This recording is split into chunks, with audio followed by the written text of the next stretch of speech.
सबको प्रणाम। बच्चों, उपस्थित हूँ आपके बीच में फिर से लेकर वही विषय वस्तु, वही दीवाना दिल। और देखो, आज हम लोग हमारे CS एग्जीक्यूटिव ग्रुप 2 के economic business and commercial laws, जिसे हम EBCL कहते हैं, के पेपर का रिव्यू लेके बैठे हैं। और आइए करते हैं इसका रिव्यू। देखो यार, पेपर रिव्यू में हम क्या करते हैं कि अभी तक का एग्ज़ाम में क्वेश्चन पेपर का पैटर्न कैसा है और किस टाइप के क्वेश्चन पूछे गए हैं, कितने क्वेश्चन हैं और उनका डिस्ट्रीब्यूशन ऑफ मार्क्स क्या है, ये चीज़ें देखते हैं। तो ये एक छोटी सी मेहनत है जो बहुत ज़्यादा तो कुछ ऐसे काम आने वाली नहीं है, लेकिन पेपर का पैटर्न पता नहीं होता है तो बहुत सारी दुविधाएं आती है बच्चों के मन में। तो क्या ही बेहतर हो कि हम पैटर्न को एक बार पता कर लो। एक बार if we go through the paper also, तो हमको एक ओवरव्यू भी लग जाता है कि किस किस चैप्टर से कितना क्या वेटेज नज़र आ रहा है। थोड़ा बहुत इस पर भी हमारा ध्यान चले जाता है। चलिए आइए शुरू करते हैं हम लोग पेपर को रिव्यू करना। 3 पेपर हैं मेरे पास, अभी तक के 3 पेपर नए सिलेबस के। चले भाई, न्यू सिलेबस का पेपर है। रोल नंबर लिखने की जगह वहाँ पर रोल नंबर ही लिखना है सिर्फ। पेपर में कहीं और किसी प्रकार का कोई भी चित्रकारी नहीं करनी है। जय श्री राम नहीं लिखना है, ओम नहीं लिखना है, जय श्री कृष्ण नहीं लिखना है, अपना नाम नहीं लिखना है, टिक नहीं लगाना है। जो क्वेश्चन हो जाए उसको टिक कर दो, ये भी नहीं करना है, कुछ नहीं करना है। 100 नंबर का पेपर है, 3 घंटे हैं, 6 क्वेश्चन हैं और total number of printed pages 6 हैं। ये 8 भी होते तो हमको कोई फ़र्क नहीं पड़ रहा था। आंसर ऑल क्वेश्चंस, ये उन्होंने सबसे पहले बात कह दी है। ठीक है भैया, सारे क्वेश्चन का जवाब दे देंगे। ICSI हमसे कह रहा है part 1 economic business and commercial law. तो ये देख लें कि पहले हमारा कोर्स कितने भाग में बटा हुआ है। 3 भाग में बटा हुआ है। Part 1 is economic laws, RBI FEMA वगैरह इसमें है, FTP। तो पहला क्वेश्चन है क्वेश्चन नंबर 1, 5 मार्क्स के 4 क्वेश्चन यानी 20 नंबर का है। तो क्वेश्चन नंबर 1 कितने मार्क्स का है? Question number 1 is 20 marks all in all, 4 question of 5 marks each. देखें ज़रा, पहला क्वेश्चन FCRA का है। FCRA is to legalize foreign donation and hospitality to office bearers of political parties. Comment. Okay guys, comment के question है 3। Question number 1 का A, B, C तीनों comment है। तो आपको ये समझ में आया है कि कमेंट लिखने की जो मैंने आपसे प्रैक्टिस कराई है वो EBCL में ज़्यादा काम आ रही है। हमने देखा था जूरिस में और सेटिंग अप में कमेंट के क्वेश्चन नहीं थे, कमेंट नहीं थे। नाम क्यों लिखा है जूरिस और सेटिंग अप का? वो तो ग्रुप 1 के हैं, इसलिए क्योंकि उनमें कमेंट नहीं है। पढ़ाया मैं नहीं है, ठीक है। तो EBCL में कमेंट के क्वेश्चन आ रहे हैं, ठीक है।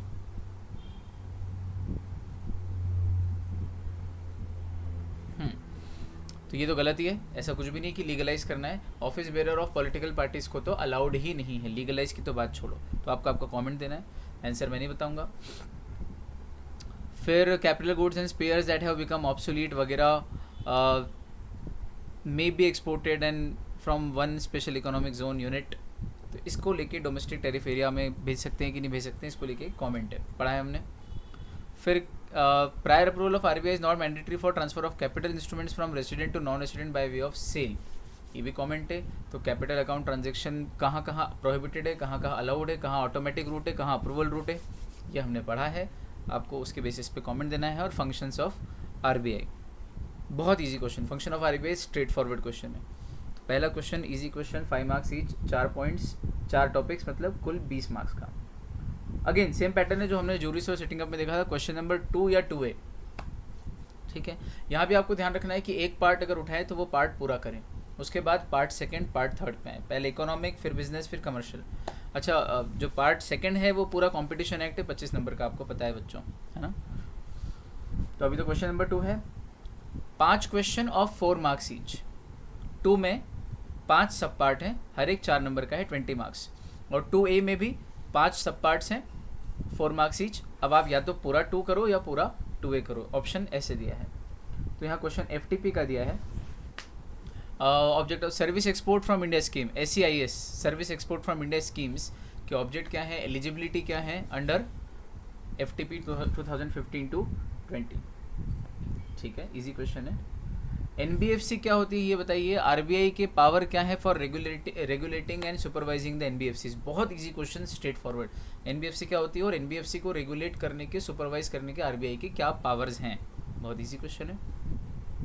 फिर फेमा का एक क्वेश्चन आ रहा है, फॉरेन करेंसी और करेंसी कॉइन्स को लेके क्या रूल्स हैं। तो ऑथराइज डीलर कितनी भी रख सकता है, इंडिविजुअल 2000 यूएस डॉलर से ज़्यादा नहीं रख सकता, करेंसी नोट्स, लेकिन करेंसी कॉइन अनलिमिटेड रख सकता है, वो सारे रूल्स। और अगर उससे ज़्यादा हो तो आपको आरबीआई को देने हैं, लेकिन अगर आप अपने खाता मेंटेन करते हो, उस खाते में कैश पड़ा है तो कोई प्रॉब्लम नहीं है, लेकिन फॉरेन करेंसी में कैश, लेकिन अगर हार्ड कैश फॉरेन करेंसी आपके हाथ में हो तो वो 2000 यूएस डॉलर से ज़्यादा नहीं होगी। ऐसा करके कुछ हिंट दे रहा हूँ आपको, वो यहाँ आएगा। फिर डी है, what are the eligibility criterias for forming a trust. Trust बनाने की क्या एलिजिबिलिटीज़ हैं, बहुत easy question, straight forward, 4 number का ट्रस्ट का। ठीक है, बेसिकली अब देखो ये सेटिंग अप में हमने पढ़ा है नॉन प्रॉफिट ऑर्गेनाइजेशंस का सेटअप, कैसे सेटअप करते हैं हम, ट्रस्ट, सेक्शन 8 कंपनी और सोसाइटीज़। तो ट्रस्ट का क्वेश्चन वहाँ का यहाँ देते हैं इन्होंने, मेनली ट्रस्ट का क्वेश्चन। चलो फिर section 34 of the economic zone के ऊपर एक क्वेश्चन है,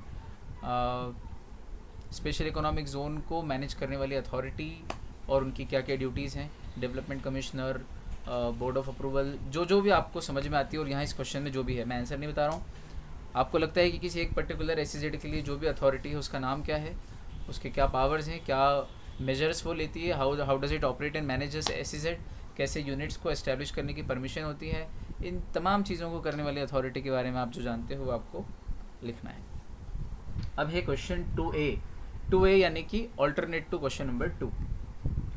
Indian party which has made investment outside India के ऑब्लिगेशन यानी ओडीआई, ओवरसीज डायरेक्ट इन्वेस्टमेंट के ऑब्लिगेशंस 400% ऑफ नेटवर्थ से ज़्यादा नहीं होना चाहिए, आरबीआई की कॉशन लिस्ट में नहीं होना चाहिए, फलाना ढिमका, आपको याद है, बहुत अच्छा।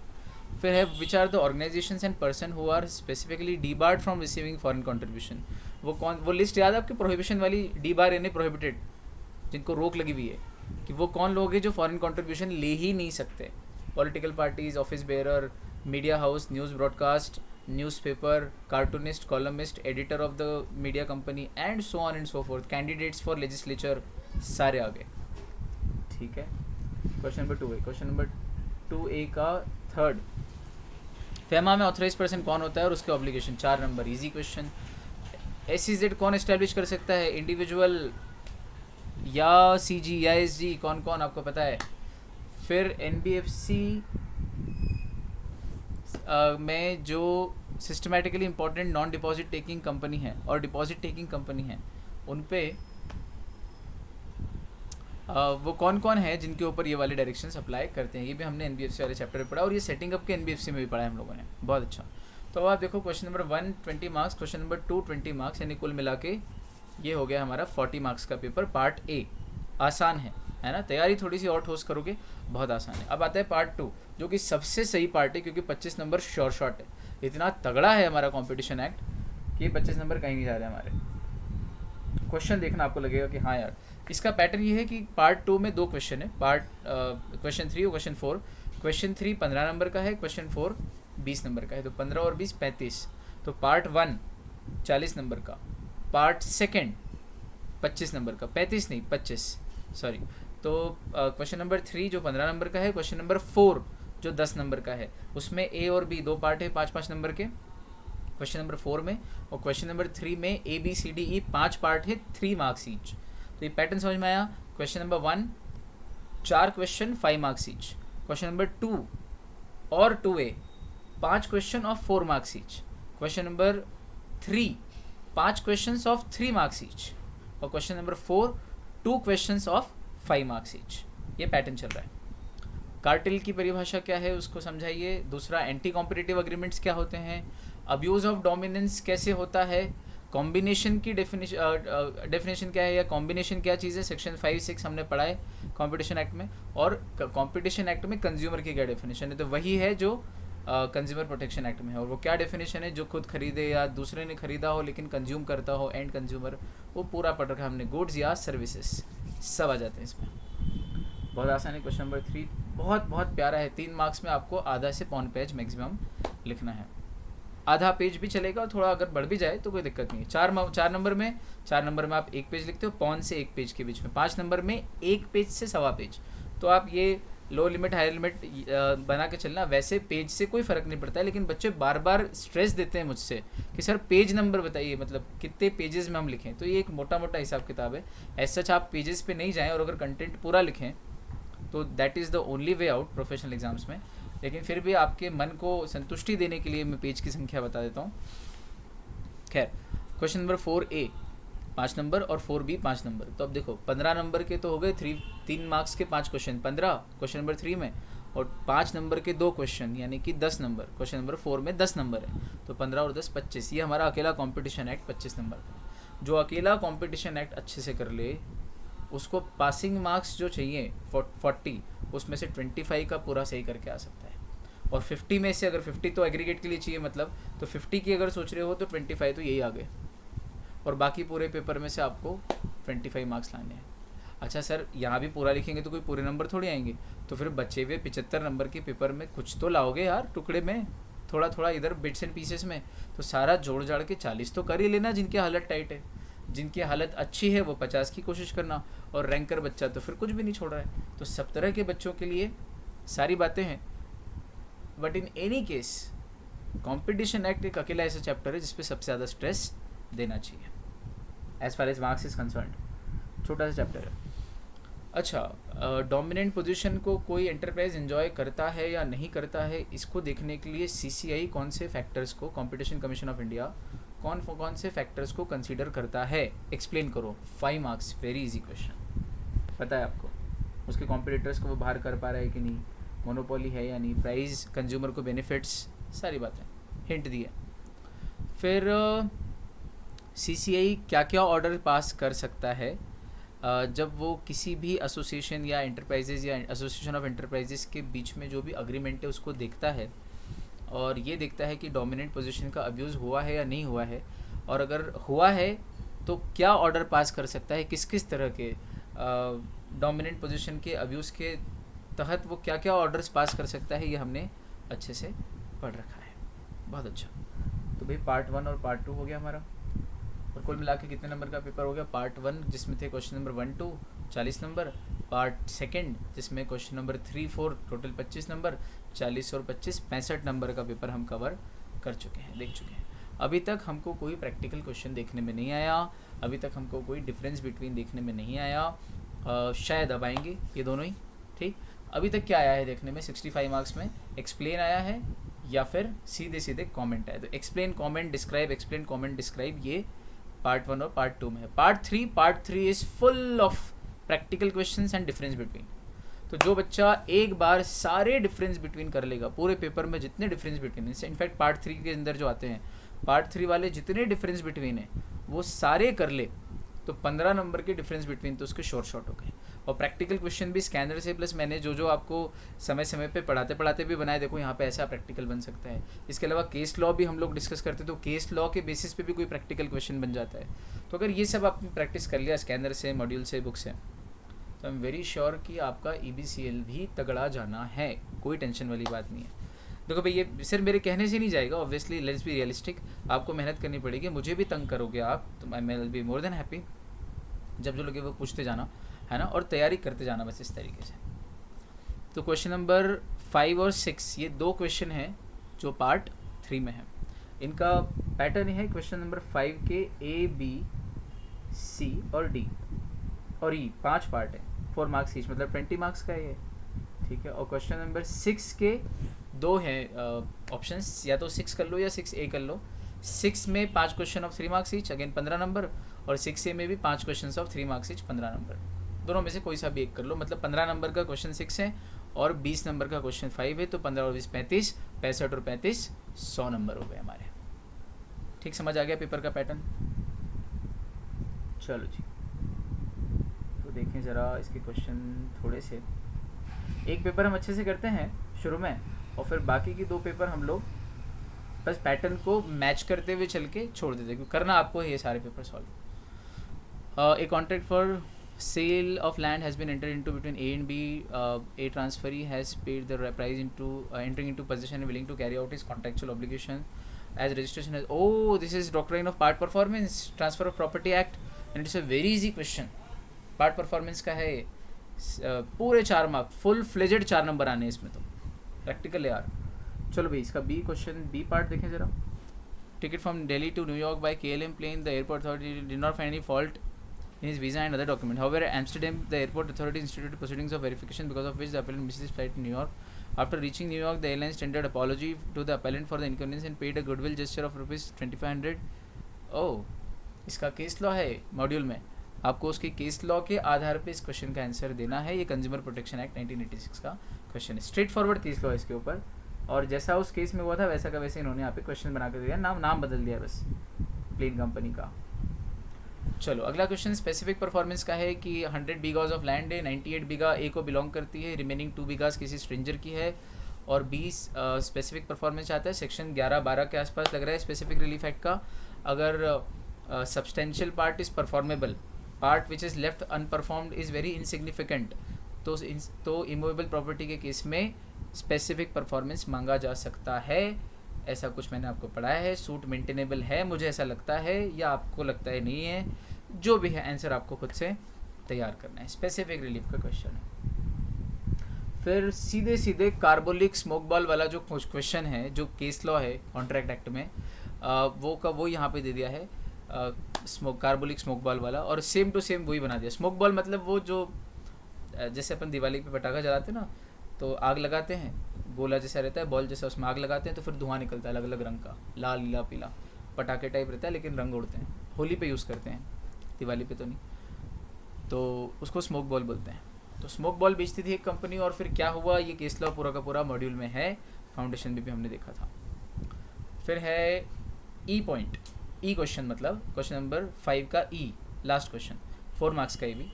देखो सारे प्रैक्टिकल क्वेश्चन है, मतलब क्वेश्चन नंबर 5 को तो ऐसा तैयार करके जाना प्रैक्टिकल, और क्वेश्चन नंबर 6 के डिफरेंस बिटवीन, और जाते ही सबसे पहले पेपर में भिड़ जाना पार्ट 3।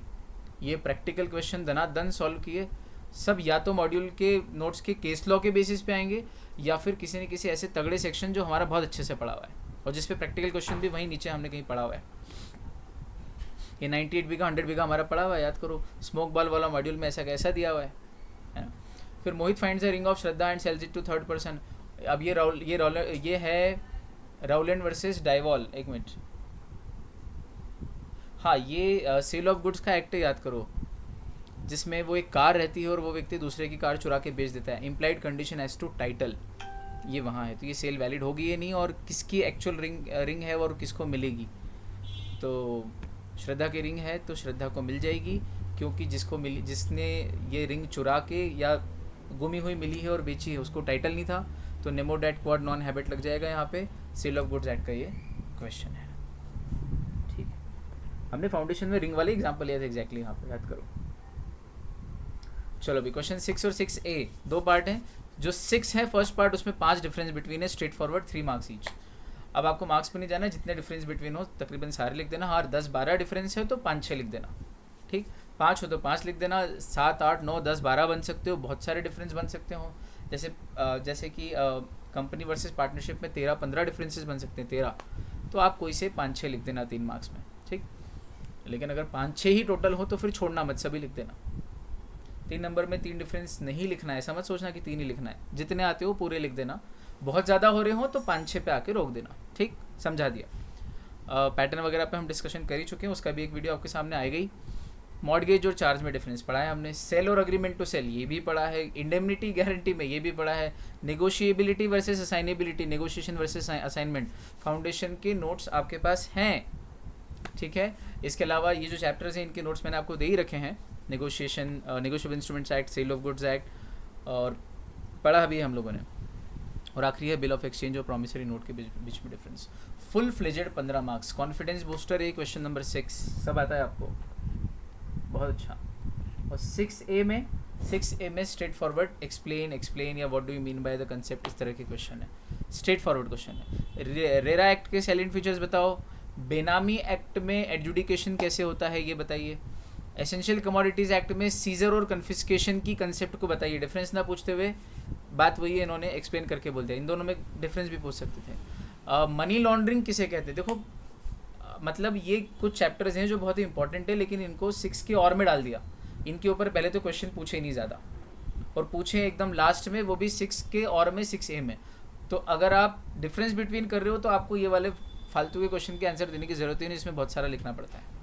वहाँ पे सीधे सीधे जमे जमे फॉर्मेट में डिफरेंस लिखते जाओ और आपको नंबर भी ज़्यादा आने की संभावना रहती है, ठीक। लेकिन ये सारे क्वेश्चन भी आते हैं आपको। एसेंशियल कमोडिटीज एक्ट का सीजर कन्फिस्केशन आता है, बेनामी प्रॉपर्टी में एडजुडिकेशन आता है, रेरा के साइलेंट फीचर्स बहुत अच्छे से पता है, मनी लॉन्ड्रिंग किसे कहते हैं बताओ यार, इजी क्वेश्चन एकदम। और पार्टनरशिप एक्ट में होल्डिंग आउट का डॉक्ट्राइन क्या है, मतलब होल्डिंग आउट पार्टनर जो अपने आप को पार्टनर बताता है पर होता नहीं है, रिमेंबर। और ये कब नहीं लगता डॉक्ट्राइन ऑफ होल्डिंग आउट। तो इतने इजी क्वेश्चन उन्होंने पूछे हैं। यहाँ पर 2 मिनट के लिए हम पेपर का पैटर्न डिस्कस कर लेते हैं। क्वेश्चन नंबर 1, 2, 3, 4, 5, 6 पैटर्न देख लेते हैं।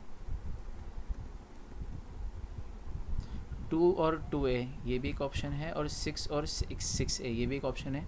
फिर मज़े की बात ये है कि क्वेश्चन नंबर 1 और 2 पार्ट ए है, क्वेश्चन नंबर 3 और 4 पार्ट सेकंड है, मतलब पार्ट 1 पार्ट 2, और क्वेश्चन नंबर 5 और 6 पार्ट 3 है, ठीक है। Question number 1 20 marks, question number 2 20 marks, question number 3 15 marks, question number 4 10 marks, question number 5 20 marks, question number 6 15 marks, ठीक है। टोटल कितना हो गया ये टोटल हो गया 100 मार्क्स, ठीक है। इसका पैटर्न क्या है, 4 क्वेश्चंस इंटू 5 मार्क्स ईच, ये पैटर्न है। यहाँ पर 5 क्वेश्चंस इंटू 4 मार्क्स ईच। अच्छा, एक चीज़ और जो हमको समझ में आ गई वो ये है कि EBCL में भी 8 नंबर का या 7 नंबर का या 6 नंबर का कोई क्वेश्चन नहीं है। मतलब 8 वाले क्वेश्चन कुछ थे जूरीस में, फिर रिमेंबर, लेकिन EBCL और सेटिंग अप में 8 नंबर का कोई क्वेश्चन नहीं है। 5 4 3 4 5 3 3 4 5 ये इसका पैटर्न है। फिर क्वेश्चन नंबर 3 में बच्चे लोग देखेंगे 5 questions of 3 marks each.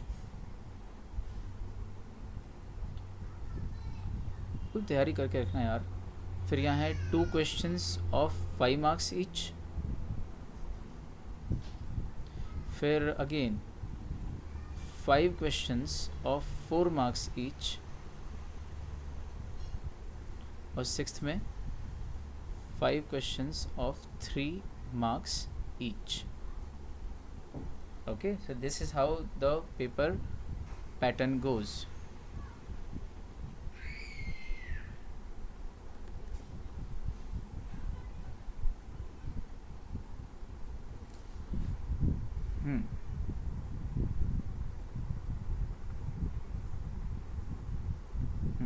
Five question of 4 marks, question number 5। अब एक बार सेकंड पेपर भी देखते हैं, थर्ड पेपर भी देखते हैं। EBCL का पेपर 2 बस यही पैटर्न है, पैटर्न सेम है। देख लें एक बार। RBI का क्वेश्चन है, फिर FCRA का क्वेश्चन है, फिर यहाँ एक प्रैक्टिकल क्वेश्चन आया है छोटा सा, पर वो फेमा का है। फेमा के मैंने आपको तकरीबन 40 क्वेश्चन प्रैक्टिकल दिए हैं, 40 से भी ज़्यादा शायद।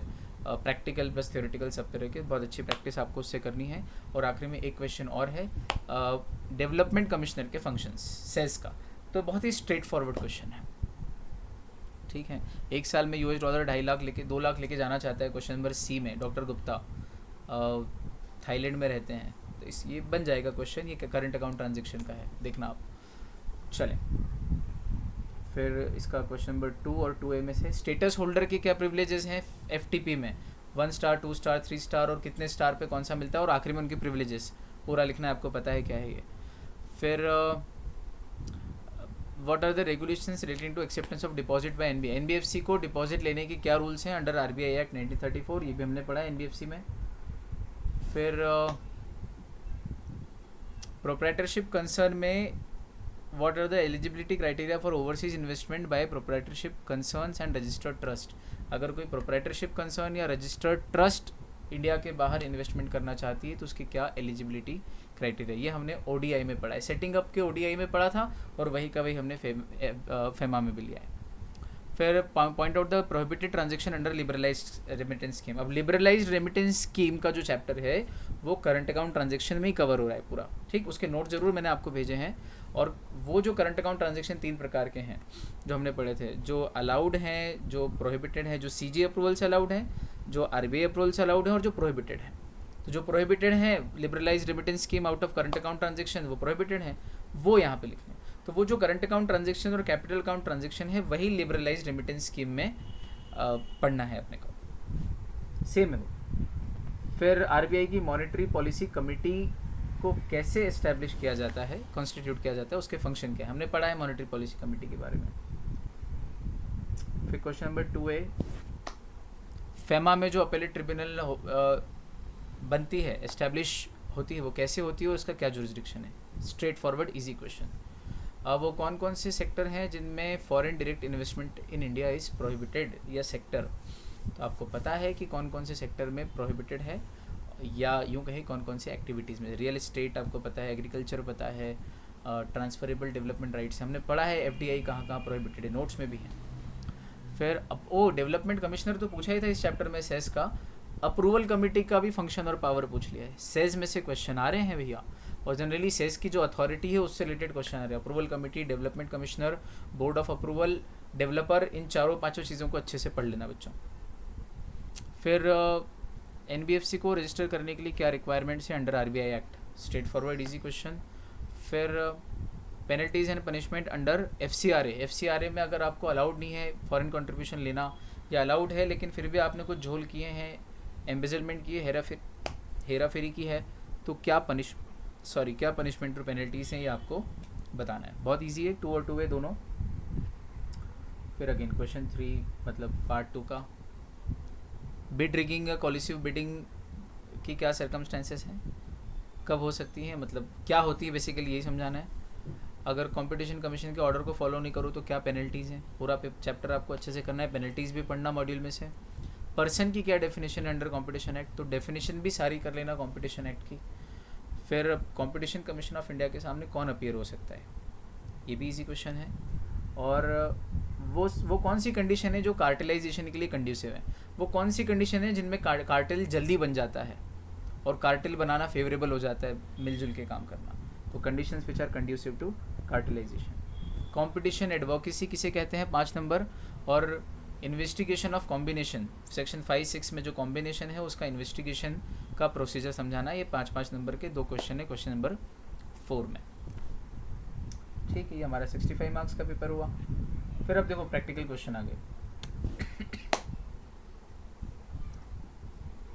अब अगला क्वेश्चन आ रहा है फाइंडर ऑफ लॉस्ट गुड्स, लेकिन यहाँ फाइंडर ऑफ लॉस्ट गुड्स में लड़के को ढूंढ के लाया है, बेटे को, तो बेटा गुड्स की डेफिनेशन में नहीं आता, इसलिए यहाँ पर नॉर्मल कॉन्ट्रैक्ट लगेगा। कॉन्ट्रैक्ट ऑफ बेलमेंट में फाइंडर ऑफ लॉस्ट गुड्स मत लगाना, ध्यान रखना ये बात। और फिर मजे की बात, जिस किसी व्यक्ति, ये जहाँ पे जनरल ऑफर लगाना, लेकिन जनरल ऑफर का रूल ये है कि जिसने ऑफर सुन रखा हो वो ऑफर ही माना जाएगा, और वो अगर लेके आता है ढूंढ के तो वो वैलिड कॉन्ट्रैक्ट इन्फोर्सेबल। चूँकि यहाँ पर बी को पता ही नहीं था, इसलिए बाद में वो क्लेम नहीं कर सकता है, ये मैंने हिंट दे दी।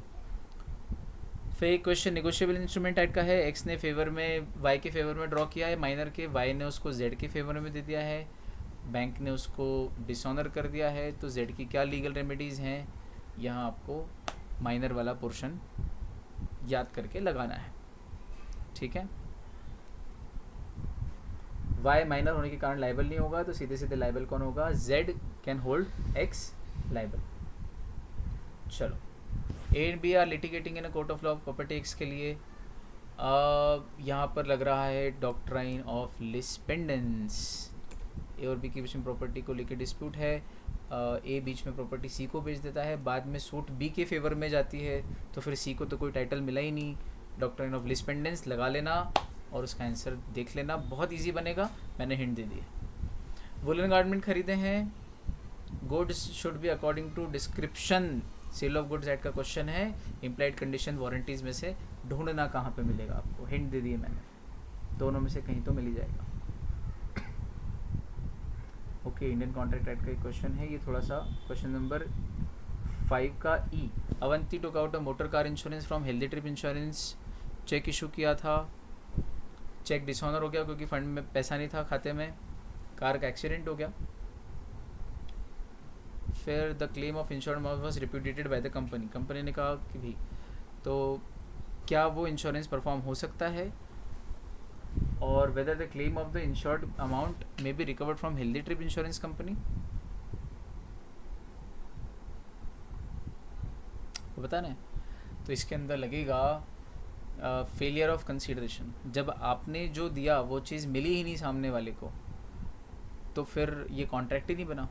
कंसीडरेशन जो आपने दिया था चेक इंश्योरेंस का प्रीमियम का, वो बाउंस हो गया। तो जब बाउंस हो गया तो सामने वाले को जब पैसा ही नहीं मिला, तो फिर ये कॉन्ट्रैक्ट वैलिड ही नहीं, क्योंकि जब पैसा जो आप दे रहे थे कंसीडरेशन वो ही नहीं मिला। तो जब कंसीडरेशन ना हो तो नो कंसीडरेशन नो कॉन्ट्रैक्ट, और नो कंसीडरेशन नो कॉन्ट्रैक्ट मतलब नो इंश्योरेंस, और नो इंश्योरेंस तो फिर किस बात का पैसा मिलेगा। तो ये कंसीडरेशन वाला क्वेश्चन है, ना कि ये निगोशिएबल का। ध्यान देना, कॉन्ट्रैक्ट राइट का क्वेश्चन नहीं है। 4 मार्क्स, वेरी इजी क्वेश्चन।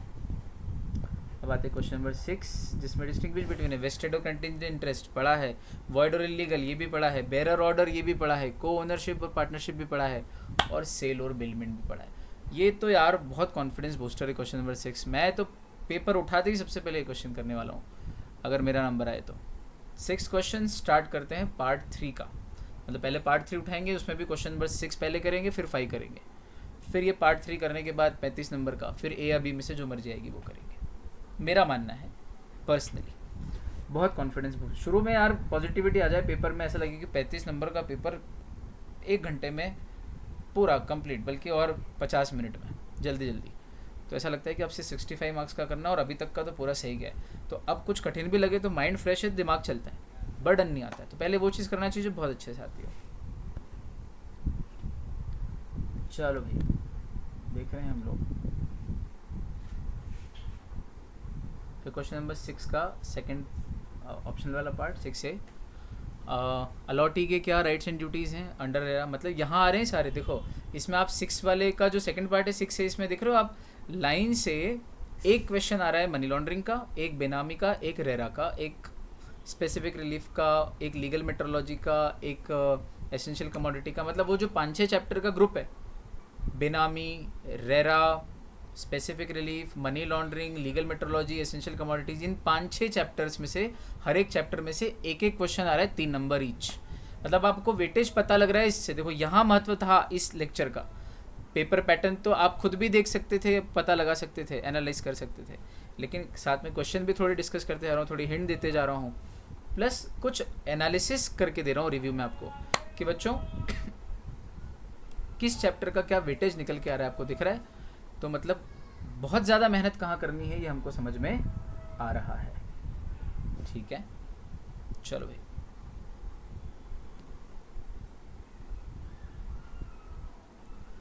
इसी तरह पेपर 3 है EBCL का, RBI is a banker of banks. फिर ये बिल्कुल सेम पैटर्न है, अब ये पेपर पूरा डिस्कस करने की ज़रूरत नहीं है। You are running short of time, तो बस इतने में रिव्यू पूरा हो जाता है हमारा।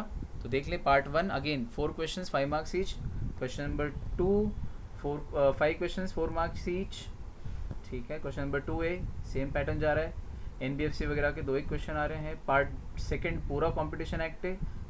Question number 3 5 questions of 3 marks each. Question number 4 2 questions of 5 marks each. Part 3 again question number 5 है, जिसमें इसमें 5 सब पार्ट्स हैं और सारे प्रैक्टिकल क्वेश्चन है, ABCDE ऑलमोस्ट। ठीक है, 4 मार्क्स ईच प्रैक्टिकल क्वेश्चन है। मतलब इस पेपर में कमेंट है, एक्सप्लेन है, डिस्क्राइब है, what is this and what is that वाले व्हाट करके डायरेक्ट क्वेश्चन है, डिस्टिंग्विश बिटवीन है, और प्रैक्टिकल क्वेश्चन है। ये ओवरऑल सबसे बेस्ट पेपर है जिसमें सब तरह के क्वेश्चन पूछे जा रहे हैं। बस एक शॉर्ट नोट नहीं पूछा है इन्होंने इस पूरे पेपर में। अब यहाँ कॉन्ट्रैक्ट ऑफ सर्विस और फॉर सर्विस, स्पेसिफिक परफॉर्मेंस और इंजंक्शन, चेक और bill of exchange, mortgage in charge, conditions and warranties. Mortgage in charge 2 बार आ चुका है, इस बार आने की संभावना कम है मतलब। और क्वेश्चन नंबर 6A में अगेन एक बेनामी का है, एक मनी लॉन्ड्रिंग के स्ट्रेट क्वेश्चन है, एक रेरा का है, पार्टनरशिप का एक क्वेश्चन है माइनर को लेके बहुत इजी, और एक स्पेसिफिक परफॉर्मेंस का है, स्पेसिफिक रिलीफ एक्ट का। तो आपको वेटेज भी पता चल गया है और कैसे अप्रोच रखनी है पेपर की, कहाँ से स्टार्ट करना है, ये तमाम बातें आपको पता है। आप लोगों ने बहुत ही प्रेम से सुना, हमेशा की तरह अनुग्रहित हूँ। आपसे फिर मुलाकात करूँगा, फिर किसी नए टॉपिक पे, नए मुद्दे पे, कॉन्फिडेंस को लेकर, कॉन्फिडेंस को बूस्ट करते हुए आप लोगों के। तब तक के लिए bye bye, take care and keep smiling all of you. Thank you so much.